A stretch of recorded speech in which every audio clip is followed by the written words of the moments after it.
So this is February, is this 19th now? I think it's Thursday, February 19th. About to go to Kempo in a couple of minutes, but I figured I'd do today's vlog for this thing.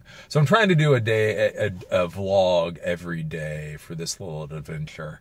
And I know right now, if you're watching these videos in the very beginning, it probably seems a little bit lame. Like, hey, Eli, I thought this was supposed to be a travel adventure vlog, and you're just spending 30 days at your home talking about divesting and money and where the hell do you want to die. Like, what the hell's up with that? That's not adventure. And the reason that I'm doing this now is because hopefully, cross our fingers, we have no idea what the hell will happen. Believe me, at this point in my life, I know I have no idea what will happen in the future. But the hope is that sometime a year from now, we will be looking at like 365 of these vlogs. So right now, if you're watching these vlogs, it may seem a little lame, it may seem a little stupid and all that, but imagine like a year from now. Imagine when we've been to the Grand Canyon. Imagine when we've been to Yellowstone. Imagine when we've been to New Orleans. Imagine all these travels, all these adventures. I mean, imagine, sadly, 6 months from now when we're going to have to deal with Tonto passing. You know, imagine in a year looking back at this point, you know, all of the thoughts when it's like, how did we get to this place? That's one of those things that we don't think about enough. I don't think is that we don't think about how we got to the place that we have. It's like all of these we make all of these little decisions, and in the moment, all of the decisions make 100% sense. You know, if you look back at each individual decision, they make complete sense. But then somehow, after years or a decade, you wind up in this place. And you're like, how did I get here? I don't understand how I got here. And if you look back at all the decisions you made, you understand how you got there, but you forget. You forget why you made those decisions. A lot of times you forget the decisions were made at all. That's one of the things my wife and I have been talking about, is we kind of look at, you know, we look around and we look at our place and we wonder like how we got to this place. And then it's like you start dissecting it. You sit there with a cup of coffee or a cup of tea and you talk about, well, this is what we were thinking about 3 years ago. This is what we were thinking about 4 years ago. This is what we were thinking about 6 years ago. And then you put it all together and you go, oh, wow. No, it makes complete sense where we are. If you look at all the little decisions we made, it makes complete sense. The problem is we made specific decisions about situations, and then the situation changed. And that's why you sit there kind of scratching your head. Like I say, as we look at our huge house, and we have a huge house, we have an effing huge house. But with the reason we have the effing huge house, and like, so now it's very easy to beat up on ourselves about the effing huge house. But if you look at it, one, when we were looking for the house, you know, we had 2 corgis that needed some land to run around on. We were figuring we were going to have kids. And frankly, when we bought the house, we got it for a steal. I mean, like, literally, it was like a half-price sale. We have the house that we are in now for less money than townhomes in our previous area we're going for. So it's like, you look at the house and you look at the BG&E bill and you look at all this upkeep that we now have to do, and you're like, what the hell were we thinking? Well, what we were thinking is, oh my golly, we get 3 acres in this massive house and 2 ponds for less than it would cost for a townhome where we currently are living. That's a no-brainer. You don't think about the HVAC bills, you don't think about the upkeep bills, you don't think about just how weird it is to just have a massive house with 2 people in it. But again, the idea is you're moving there not to have 2 people in there, but to have multiple people in there with corgis and all that kind of stuff. And so you wind up just sitting there like, why the hell are we living this life? And then it's like, oh, because we made decisions. And that's one thing to think about, is to make sure that you're communicating with your spouse. I talked about that in a couple of my vlogs with my other channel too. Is one of the things that I've noticed with a lot of people is at some point they stop talking with their spouse. And it's really weird because our spouses are our partners. And again, there are these words that we say, and then we continue to say them, but then we kind of forget what the actual meaning is. So, you know, you talk about your spouse being your partner, and you say, of course, Eli, of course my spouse is my partner. But do you really treat them like a partner? Honestly treat them like a partner? Do you treat them as if you're one whole? and that you actually have to do things together. You know, that's one thing that I see is, I mean, even in my wife and I's relationship, I mean, we communicate a lot and we're very loving and, you know, we care about each other, blah, blah, blah. But, you know, it's interesting how easy it can be to not talk about things that are important because you kind of figure it's not worth talking about. It's like with this whole travel trailer thing, you know, with the cancers and with the house and with so many things going on. I've been doing the good thing for quite a few years now. It's like, you know, we've been together for about 9.5 years. And so about the first 4, I suppose, you know, it was the normal relationship thing. And then with this and that and the other, ended up playing the good spouse role, which I was happy to play. Until, you know, now everything is kind of wound down with being the good spouse. And so I was looking at, you know, going back to doing some of the things that I want to do, you know, the adventure, the excitement, all of those kind of things. And so when I first started thinking about that, I figured, you know, I'd had all these conversations with my wife, you know, you know, I figured that she would want to stay here and I would go off and do these things. You know, I went off to Seneca Rocks for a week. I went off to Death Valley for like a week, you know, because I figured, okay, she wants to stay here and I'll go do these things. And we started talking and there was just this weird conversation where he started talking about a travel trailer. It was one of those things where you throw out this idea and you just assume. You don't even know why you throw out the idea. Like the idea is thrown out and it's not even that you assume that the other person will shoot it down. It's just like, it's one of those that you just don't figure anything will happen with it. You just throw out this idea and it won't be accepted and it won't be shot down. It really won't be given any amount of attention.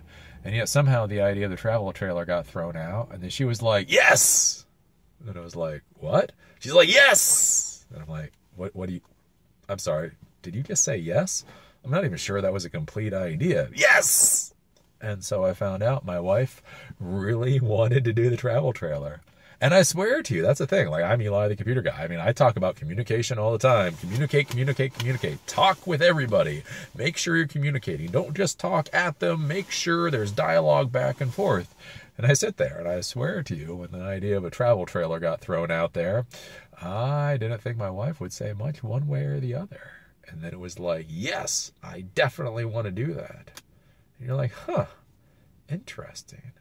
And so that's one of the things I wonder, like with the ruts that we get into. Again, like I say, there's these things, you know, we make all of these little decisions based on the moment, but then the repercussions of those decisions last well beyond the moment. You know, suddenly it's months later or years later or a decade later, and there's a very reasonable reason you made a decision, and then for some reason you're still living through that decision even after it no longer makes any sense. And beyond that, you then, you know, with your spouse, you know, your wife or your husband, you know, you think that they are going to think a certain way. You know, you've been with them long enough. You've had the same conversation 1,000 times. And so you think, I know what this person is going to say. I know what this person is going to care about. I know if I say, this is what I want, they will poo-poo it.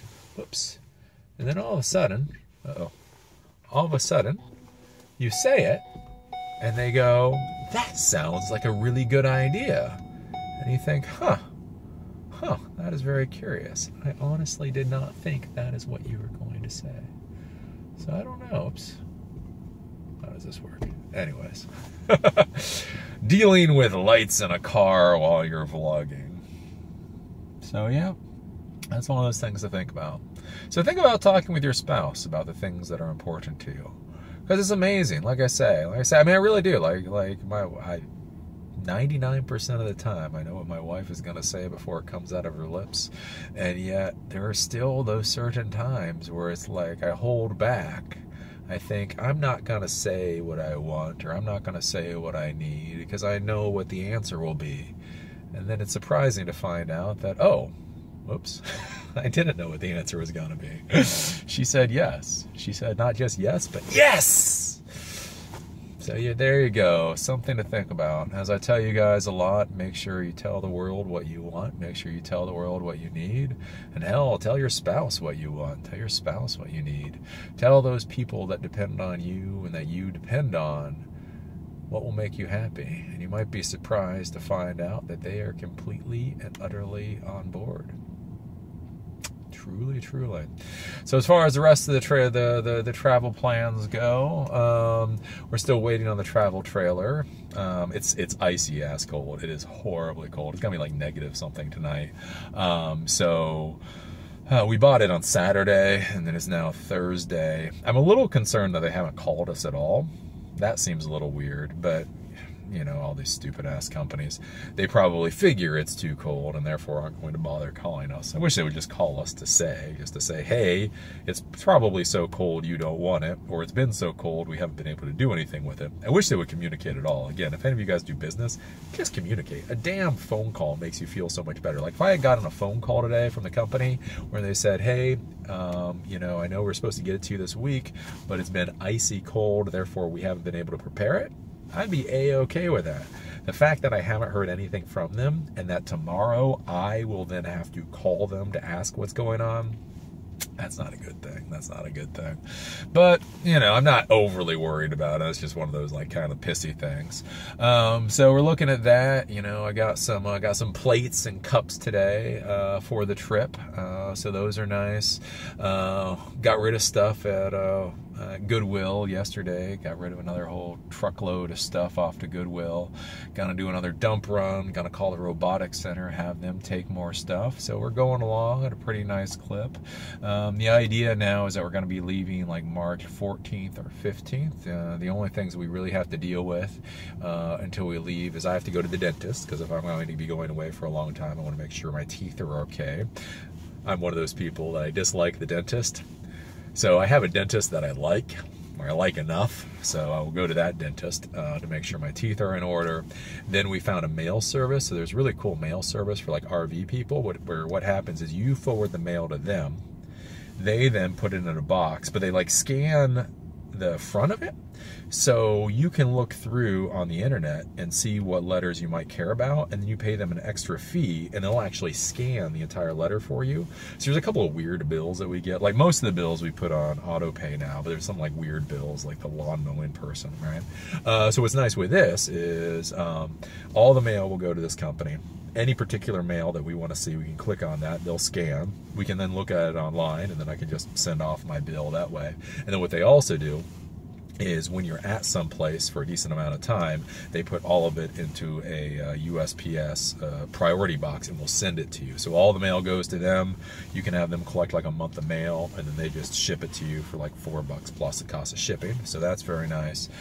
This being the time of year, we've got to get our taxes done, so that's going to be the annoying thing. And then my wife has a couple of doctor's appointments for, you know, making sure she's still doing okay.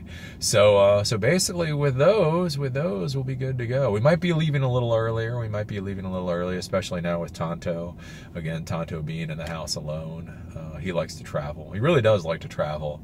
So we might leave a little earlier, maybe in like 3 weeks, because if we get south, that means he'll be able to get out. It'll be warm. It'll be nice. Again, a lot of these RV parks have dogs, so we'll be able to sniff other dogs' butts and all that kind of stuff.